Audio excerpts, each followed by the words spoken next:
Hello and a very warm welcome to the Nditha Mindset Show with me, Irene Pat. So welcome to this week's episode of the show. And remember that the Nditha Mindset Show is all about personal development, self-motivation, mindset change, and becoming the best version of yourself. It's all about daily working on you, daily feeding your mind, daily feeding your mentor, daily like working on your body. It's about you just becoming the most evolved version of you, right? And I hope that you are on your own journey of personal development. And in this week's episode, I'm talking to Audrey Mwala, and she is the managing director of Sycamore Credit Limited as well as Sycamore Consult Limited, and we're hearing her journey, her story, and what a rich journey it's been, and I can't wait to get back into this conversation. So I'll try to bring her on here, but otherwise so far so good. We've had such a great conversation. Let me see if she's going to be joining me soon here. Otherwise, how are you doing on this Christmas weekend? It's a Friday and we're getting into the Christmas weekend, and I hope that you have a beautiful weekend planned out. And I'm sure that Christmas is always the most wonderful time of the year. It's the time that you get to spend with family and friends, and you get to share, you get to have great conversations, but also it creates an opportunity for introspection, and an opportunity for you to assess your year, to assess how far you've come, and to appreciate the journey that has been your life. And it's such a great moment to be alive, and I'm so grateful that 2022 is coming to an end and we're still here. So the fact that we're still here, it means that there must be an assignment that we're meant to accomplish. There must still be something of value that we have to birth, that we have to share with the world. That's why we're still here, right? And it's always important to always ask, to be in the question, what is my purpose? What is the thing that you want me to achieve? Why are you still gifting me this wonderful gift of life? What do you want me to do? And allowing yourself to find the answer, and then once you find the answer, to get the courage to live out your purpose, to get the courage to follow your purpose, and to do it. And you can't do that if you don't have a Nditha mindset, Okay, so let me send it to you now, because I hadn't sent it to you. I wanted you to come on here first, so let's see. Let me send it to you now so that we see if you'll be able to join now. I've sent it through to you now, so look at that and see if you can join in. I am praying that you join in so that we finish this conversation. It's such a good conversation. I would love to finish it. So I've sent you the invite now. Look at it and see if you can join. Otherwise, guys, welcome to this segment of the Nditha Mindset Show. Like I said, I'm talking to Audrey Mwala, and we were talking all the things about, financial investments, and we're talking about, the Malawi Stock Exchange, and how you can start from where you are to invest. It's not complicated. It's not complex at all. If, if you are part of the Village Bank, you can be part of the Malawi Stock Exchange. You can join now. The only difference is the fact that when you're investing on the stock exchange, you're investing for the long term, right? You're investing for the long term. And I loved one thing that Audrey said in the other segment. She mentioned that when she's looking at her money going into the Malawi Stock Exchange, she's excited about it, more so excited than buying something in a shop. So it just means that she has made it part of her life. She has made it part of the fabric of her being. And so if you go like, it's difficult for me to invest, you just have to start, right? Yeah, so I'm bringing you on video, and let's see. It looks like it's going to work. And yeah, I think so many lessons learned today. Like, you have to persist, right? No giving up. You have to persist, and here we are. All right, I see you now, Audrey. No giving up. You have to persist, and here we are. All right, I see you. Welcome back. Hi, can you hear me?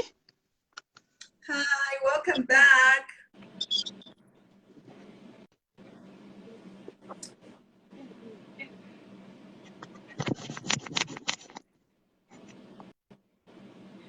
Yes, so welcome back. I love that we've been able to persist through all the drama.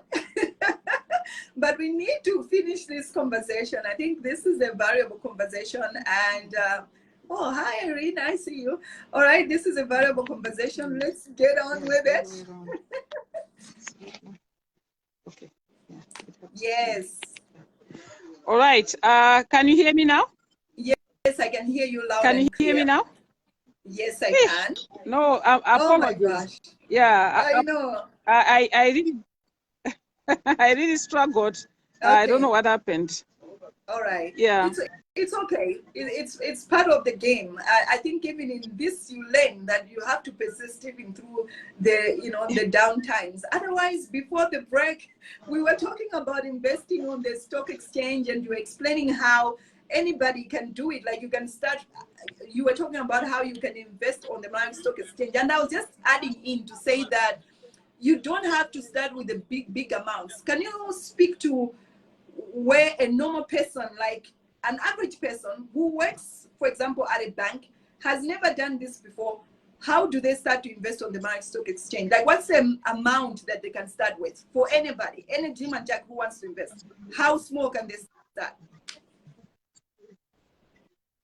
Yeah, so I think it's important to know that the Malawi Stock Exchange is one of the easiest places where one can invest, because the minimum amount of shares that one can buy is actually one.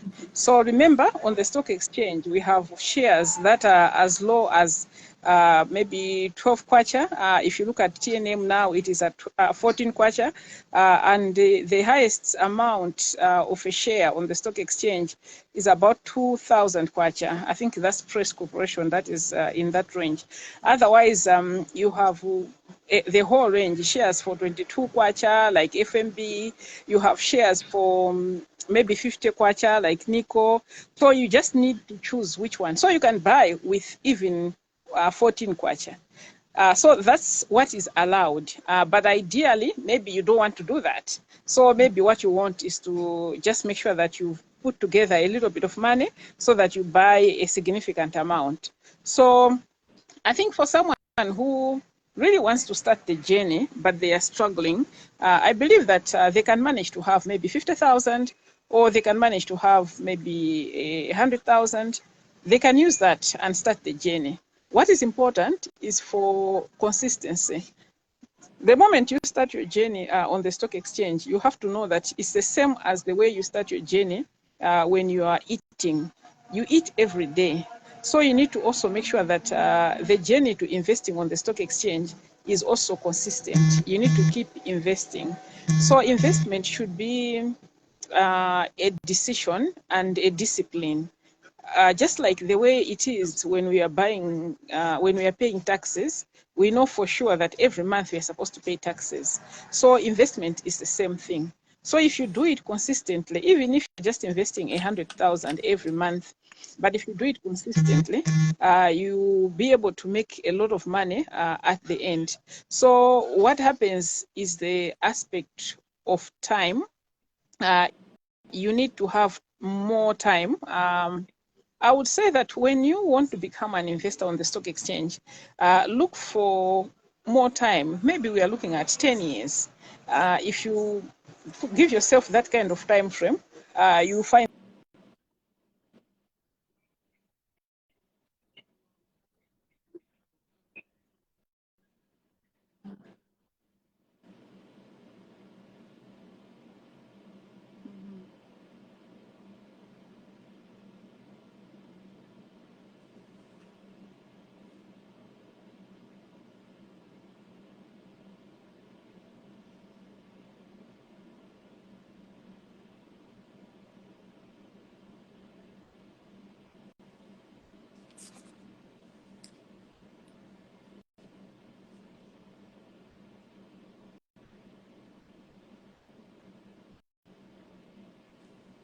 Okay, it seems like we're losing her, but otherwise, I think in her response, she was just talking about how it is possible for you to start investing even with as little as 50,000 and 100,000. So there is, like, there's no reason why you shouldn't be an investor. If you know, there's no reason why you shouldn't start your own investing journey.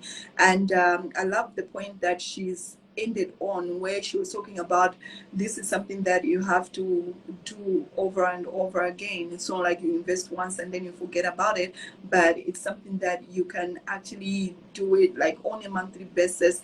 And also the element of giving it time. So like I was talking about it earlier, that investing, it's a long-term game. So you want to start to play a long-term game in terms of your investment. And also if you've got children, you want to be looking at, okay, I'm investing this money in bed, the return we'll see it maybe when our child is going to college, or maybe 10 years from now, 15 years from now. And that should be able to give you the patience to be able to do that in your own space as well. And if you're like, okay, maybe I can't invest every other month, but I think that most of us, we're part of village banks, right? And you save, and most village banks, they save maybe for half a year, or maybe a year long. But you can actually decide to say, okay, some of the money that I get as a return from the village bank, I can actually take that money at the end of the cycle and invest it on the stock exchange, knowing that in a year you'll be able to invest a substantial amount. But the thing is, the essence of it is the fact that it's never too late to start. You know, it's never too late to start your journey. So let's see. Okay, let me bring her back on here. Yeah, welcome back. Welcome back. Thank you very much. The battle is real today. The battle is real today, but Yeah, we're winning the battle. yeah. All right. Yeah, I have another question that I wanted us to touch on. You have held a number of wealth creation conferences. I wanted to hear your views in terms of like wealth creation. What are the basics for you, for somebody who is oblivious about that, they don't know about wealth creation? What do you mean when you're talking about wealth?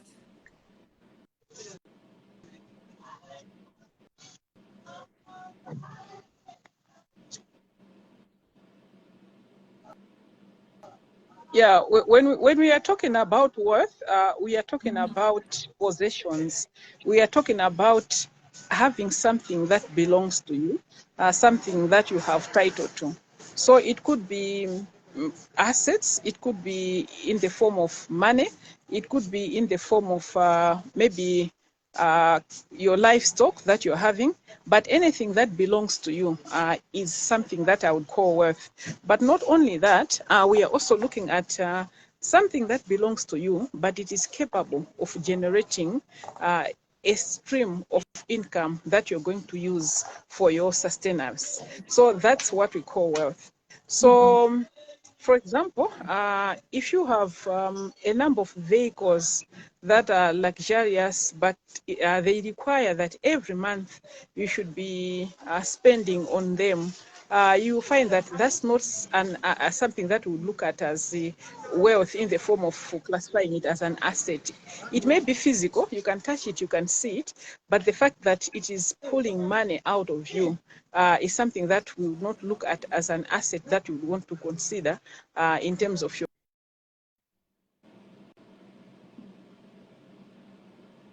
Okay. We're losing you. So guys, when you're talking about worth, all right, when we're talking about worth, as you've heard Audrey say, worth is something that you own, something that is yours, right? Want to Something learn that is financial discipline. okay. And financial discipline. So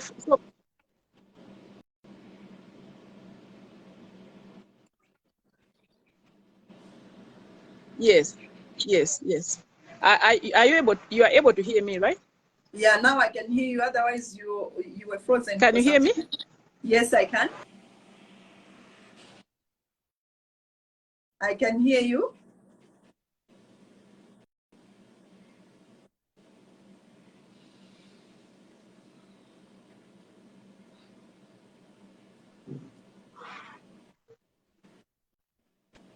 I see you. I see you. Okay, all right. Can you hear me? Can you hear me as Yes, well? I can. I can. Yeah. So I was saying that in terms of the process, it is a simple process. It's just that maybe most of us don't obey it. But for you now to create wealth, it is as simple as learning to earn and spend less than what you earn. If you're going to get that right, you will be sure to create wealth, because now the difference, we now use it for investment. So the process really is that, for example, if you earn, maybe let's take an example of 300,000 kwacha. What it means is that you need to set aside, for instance, maybe 40,000 kwacha, and that money should be invested in assets that will grow that 40,000 kwacha. And then your lifestyle should be a lifestyle of 260. And if you can do that for a long time, the results are sure. You're going to create wealth. The problem that we have is that the majority of people do the opposite. They earn 300,000 and they spend 340,000, or they spend 400,000. And if you do that, you are sure that you're going to work for maybe 20 years, even 30 years. But the time you are ending your work, you always never have wealth. You always be depending, because when you create wealth, you get to a point where you attain what we call financial independence.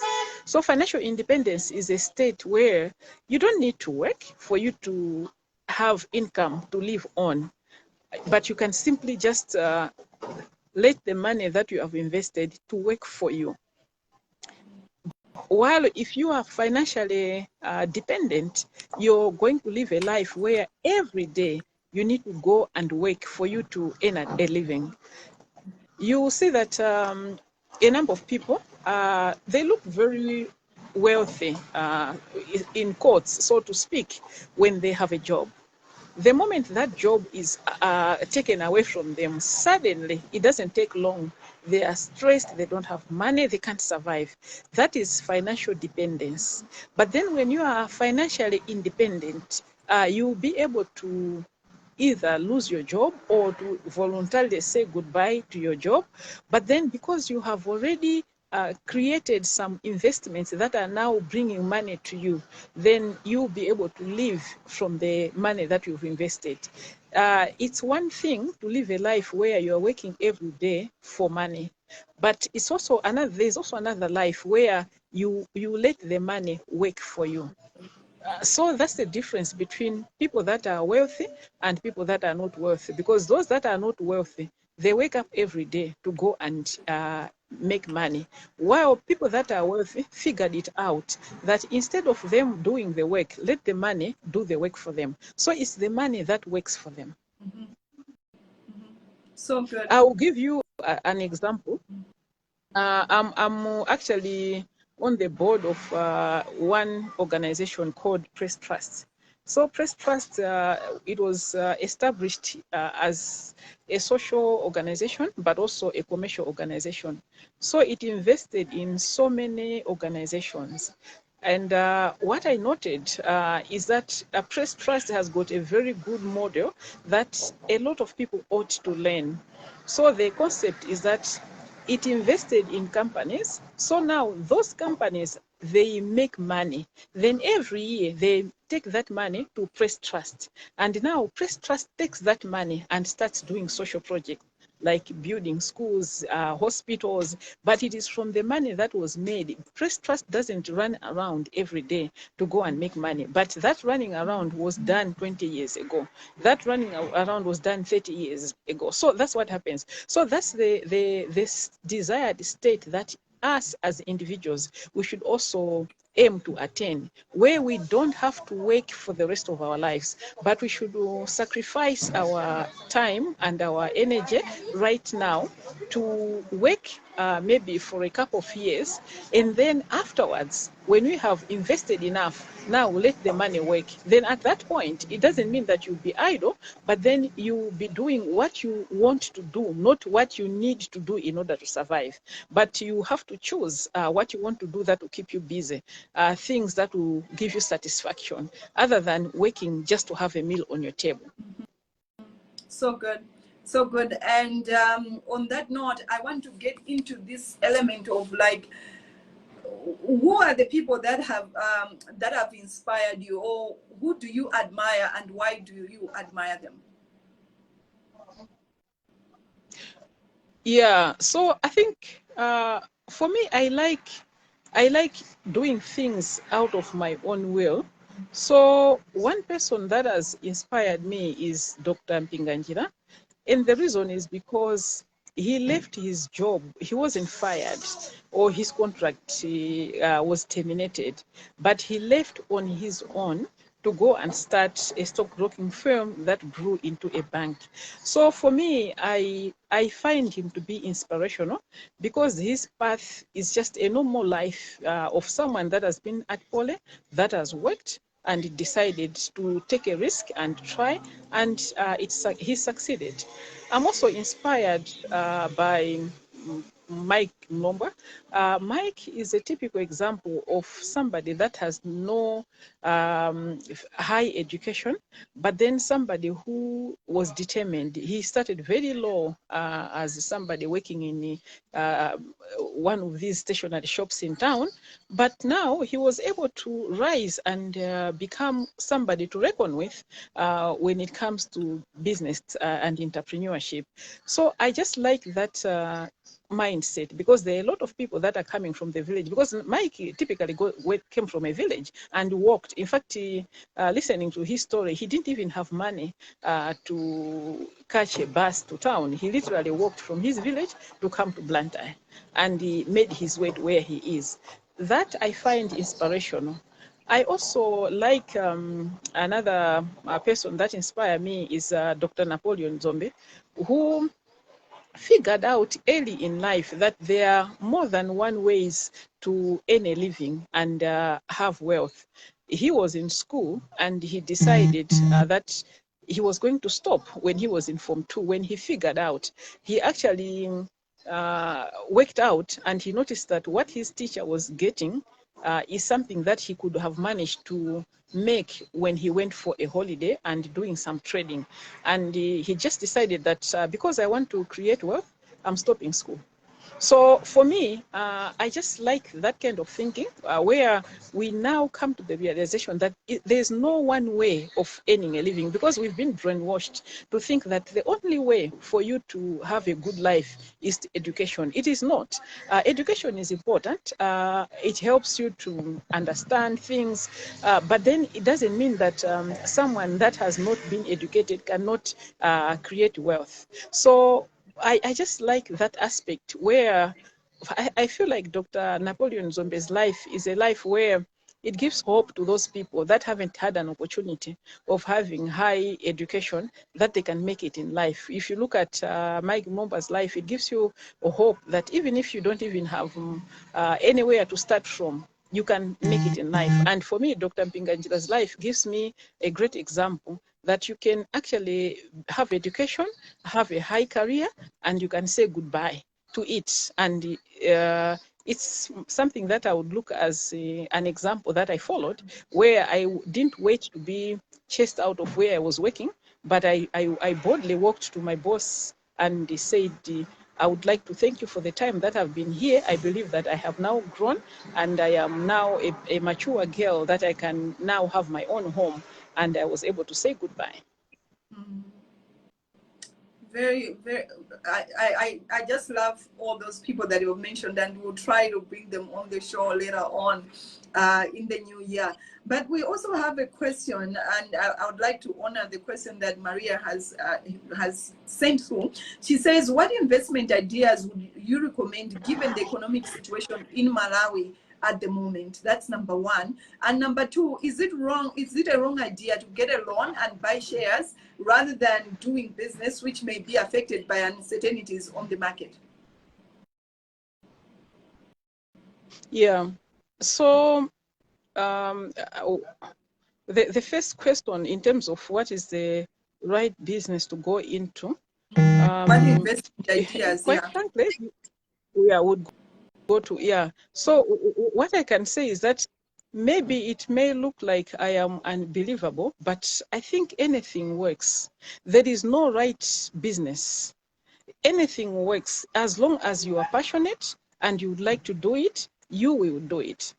For example, I am into a training business, and one of the things that I've been teaching is teaching people how to plan for retirement.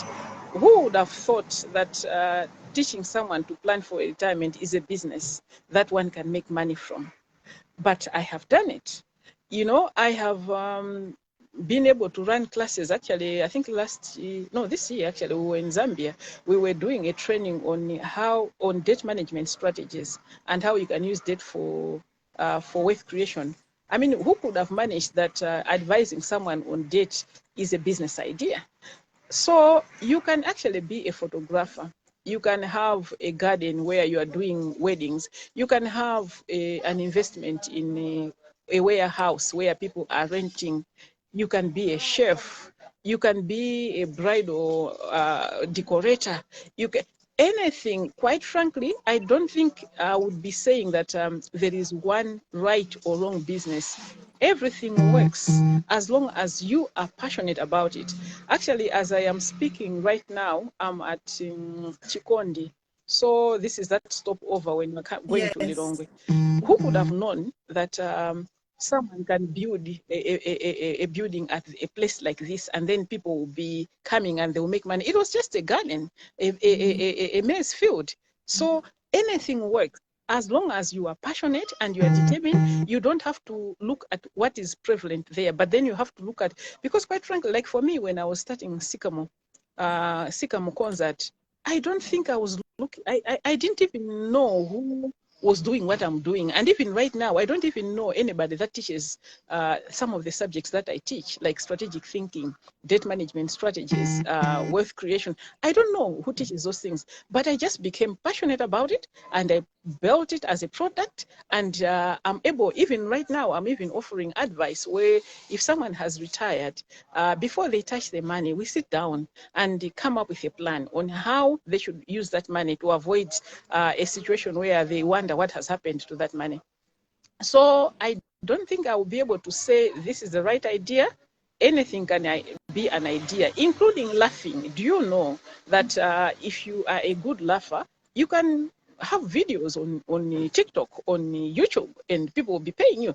So anything, if you are a makeup artist, if you know how to dress nicely, if you are a tailor, everything works. That's what I can say. If you know how to bake, you can do wedding cakes. Everything works. So I don't think I'll be able to pick one idea, but everything that you're doing, do it to the best of your capacity and with your and passion. You'll be surprised. Even, you know, there are people that would do. Actually, I know of someone that has got a company where he tells people to come, and then he recruits those people, he, trains them, and then when companies are looking for a driver, they are looking for maybe office cleaning services, some temporary services, some for a long time, they get them from her company. Anything works. Yeah. Now the second question was on whether it's better to put money on the stock exchange than to put on the business. What I would say is that if I knew what I knew today, I would not have tried any business in my life apart from putting my money on the stock exchange. And by the way, the stock exchange has got two products. There are debt instruments and then there are equity instruments. So on the stock exchange, you can become a shareholder by buying equities, but the very same stock exchange also provides a secondary market where you can also become an investor by buying some debt instruments. So these debt instruments are treasury bonds, treasury notes, treasury bills. These are government securities, but there are also some securities that are like corporate bonds that are also trading on the stock exchange. So you can do it both ways. So now coming back to your question, if I knew what I know today, maybe I would say 26 years ago, I wouldn't have invested my money anywhere else apart from the stock exchange. I would have been much more far ahead financially than the investments that the gambles that I took. The truth about the stock exchange is that while the volatility is very high and it can be turbulent and very, very emotional, but then over a long term, you always gain. That's what I have seen. So you will go through turbulence while with them. And the loss, most oftentimes, the losses that you incur on the stock exchange are not real losses unless you are emotional and you want to sell the shares simply because it dropped. But then if you are financially educated and you learn to manage your emotions, when you hold the shares, even though they've dropped in price, you always recover. While when you are doing a business, any other business, when you've suffered a loss, it's a real loss. And that's it, you've lost. There's no chance that you will recover again. That money is gone and you have to start all over again with the investment. So what am I saying? What I'm saying is that the higher, you have to also look at your risk appetite. So the higher the risk, the higher the returns. When I look at the different investments, if you look at government securities, like the bonds, the treasury notes, they've got a guaranteed stream of income. So there's no volatility there. The moment you invest in these government securities, you are so sure that you're going to have, whether it's 19%, 20%, it will come. Come rain, come sunshine. So it's such a good business that you know that you have put in your 1 million there and you're going to get back your 27% or 10%. That's certain. When you go on the stock exchange, there is no guarantee. It will go up, it will go down. But then if you look at it on average, the stock exchange is going to give you higher returns compared to investing on government securities. And but what I've seen, if you look at our stock exchange from 1996 to now, you'll find that it has grown. And on average, they've been returns of over 30%, sometimes some years even 100% where you've gained. And almost all companies that I've seen on the stock exchange, there is no company where if you had bought on day one, today you'd have said you have lost. The losses that people talk about oftentimes are that they have bought a share and the share has gone up and then it has dropped. Then they start complaining. But then if you look at the real amount that they had invested, it's usually lower than the price that they are complaining about. Even a stock like TNM, a TNM was sold at around 2 kwacha. Right now, people have been saying, TNM, we are losing, it's not doing well. But TNM is at 14 kwacha now. So if you bought it at 2 kwacha at the beginning, you find that you have gained eventually. Yeah, so if you look at the stock exchange, the returns are higher than investing in government securities.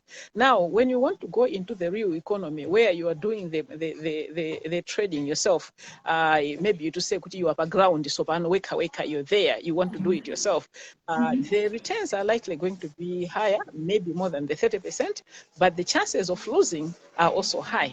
So you just have to balance. What I think is maybe the best would be for people to balance, to have some investments on equities or on debt instruments, some on real estate, because real estate is a slow instrument that it takes long for you to really see the value, the returns that will come to you. But it is an investment worth having, especially when you have more money where you park it there, because you end up gaining from the capital gains of it and the steady rentals that will come eventually. So coming back to your question, is it better to invest in a business or a stock exchange? What I would say is that there's a chance of losing your money when you invest in a business compared to investing on the stock exchange. But then if you invest it in a business, you have a chance of making more money than on the stock exchange. So maybe what you want to do is to try both, where you put some money on the stock exchange for your safety, and then you experiment, play the business side with the money that you are ready to lose. Okay, so good. So good. And Maria has commented, this is quite helpful indeed. So we love that. You've got value from that. And another question before we wind up, Another question is, what is a habit that helps you to stay on top of your game? What's a habit that helps you to stay on top of your Well, game? yeah, I think the habit that helps me oftentimes is hard work. I must say that I work very hard. It's not easy. To be honest, what I do, maybe there are some people that cannot manage to do it because it's a lot of work. You have to juggle through a lot of things all the time.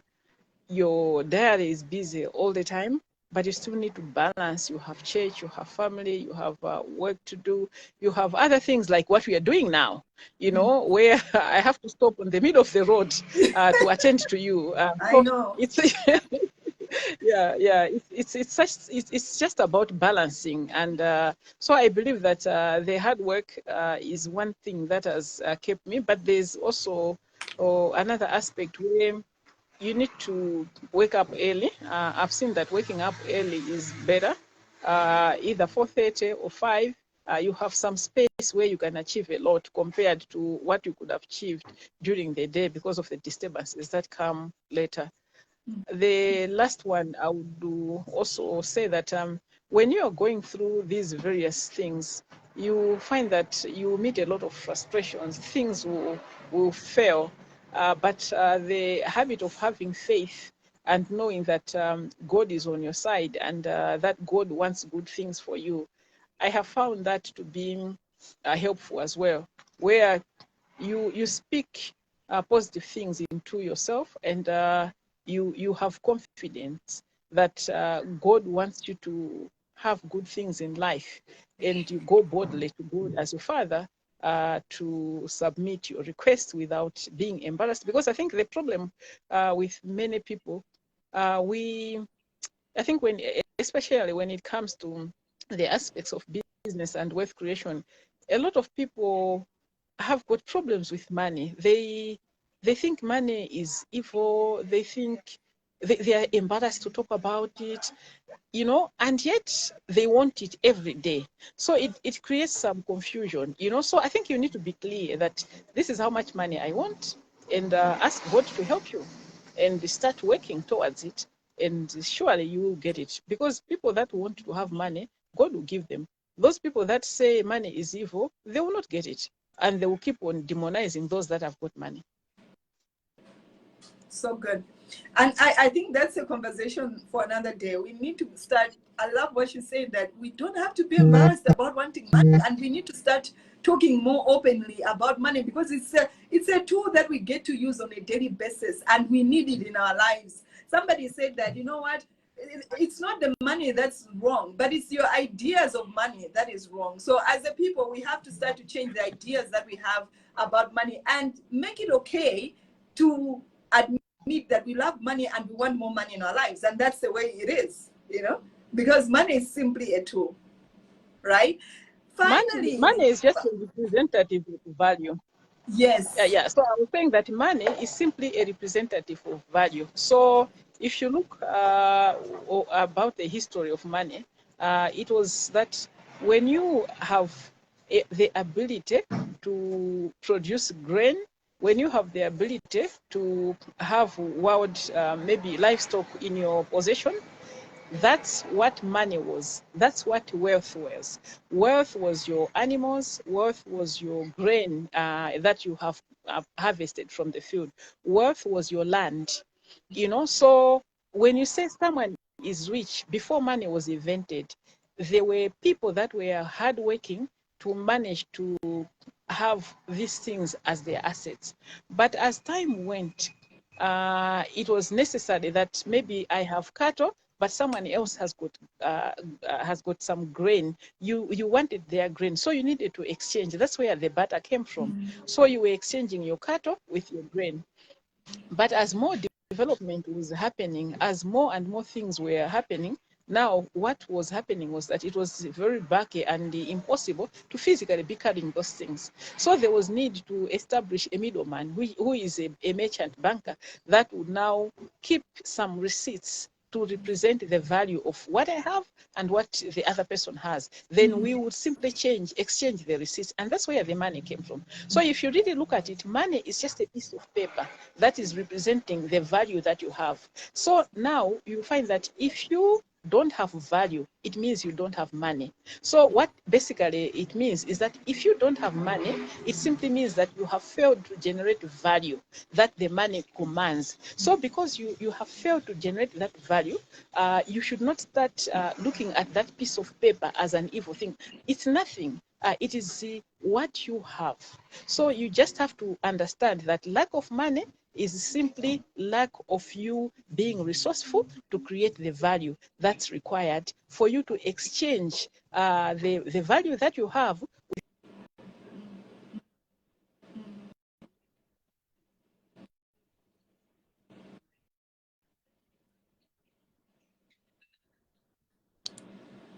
Representation of the value that you bring to society.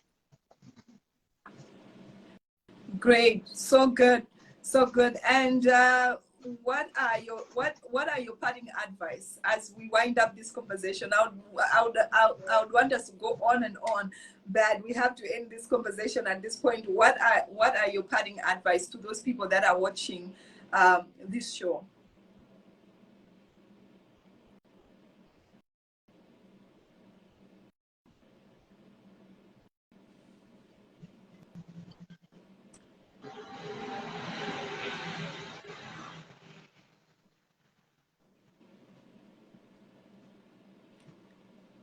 Yeah, just to repeat, I was asking you what your parting advice is, if you can hear me.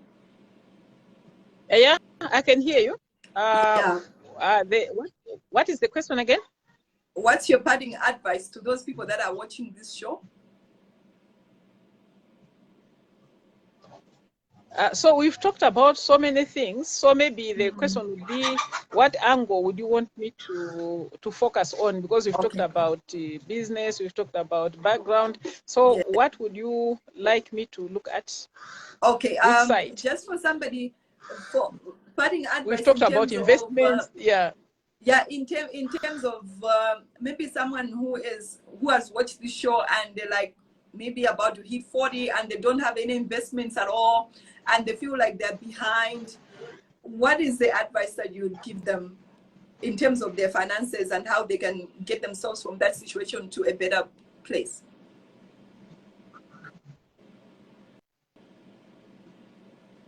Yeah, so the advice in terms of financing is simply learn to spend less than what you earn. Yeah. I know it's a very packed statement, but there is so much that you need to do in order to earn more and spend less. Yeah. And it can be a very painful process at the beginning. But I want to just say that I have done it myself, where I had to go through that process, where I had to adjust my life from spending more than what I earn to start spending less. But if you do that, it is going to give you financial freedom. And if you can implement this step where you earn more, you spend less, you take the difference, you invest it, and you keep investing for the long term, 10 years from now, you're going to smile. So good. So good. Thank you so much, Audrey, for your time and for all the insight that you've shared with us. We don't take it for granted. We appreciate you and wish you all the best in your future endeavors. And guys, if you need credit facilities and you need you need credit facilities, you can go to Sycamore Credit Limited. I'm sure they're going to have their consultants to talk to you and advise you on how they can support you. Otherwise, have a very wonderful day and thank you so much for watching this show. I'll catch you again next week on the Nditha Mindset Show. This is Irene. Have a wonderful Christmas weekend. Bye-bye. Bye. Thank you very much. Bye. Thank you.